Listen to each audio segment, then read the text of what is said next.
In 1985, me and Sir Jam noticed that things started changing. Things changed around 83, 84, 85.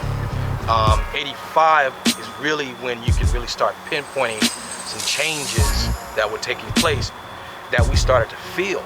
It was one time they were setting up the equipment. Me and Egyptian Lover was standing outside, but right next to the sports arena. And we just started hearing broad daylight.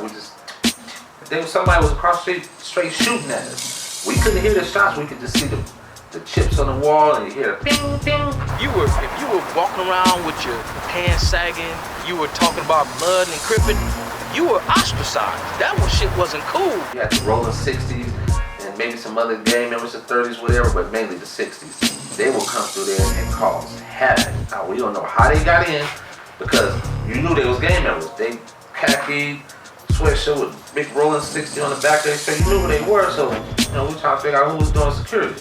Now, I can tell you that it got to the point and it started to change when people started shooting innocent people. They had on the news where they found a body and a trash can in the back one time, so Uncle Jam's Army name started getting kind of tarnished. Like, sports arena, we know it's gonna be bombed, but this might happen. Because we noticed that every time when Uncle Jam's Army did an event, Uncle Jam's Army events was starting to get turned out.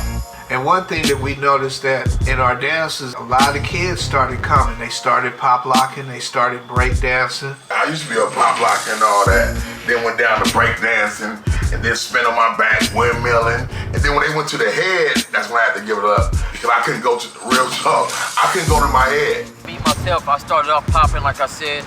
I was 9 years old in 1982. Then I became a b-boy in 1983, 84, so I was breaking. Before I was doing the New York influence of graffiti art, it was the gang culture, the gang writing on the wall. Because you would see the Mexican gang, you would see the black gang. Also, too, some of these cliques became street tribes that was very dangerous. Back in the day, like we was talking about breakdancing era, and that's when the LA City Breakers was doing their thing, and Queen Streets was Breakers. They was the Queen Street Breakers.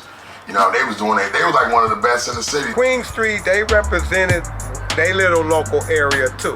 But they had their little own popping group, but then I seen them grow into more of a hangout, gang-banging little clique, if I may say. The Queen Street, they was breakdancers. They was hot too. That was QSB, they was Queen Street Breakers.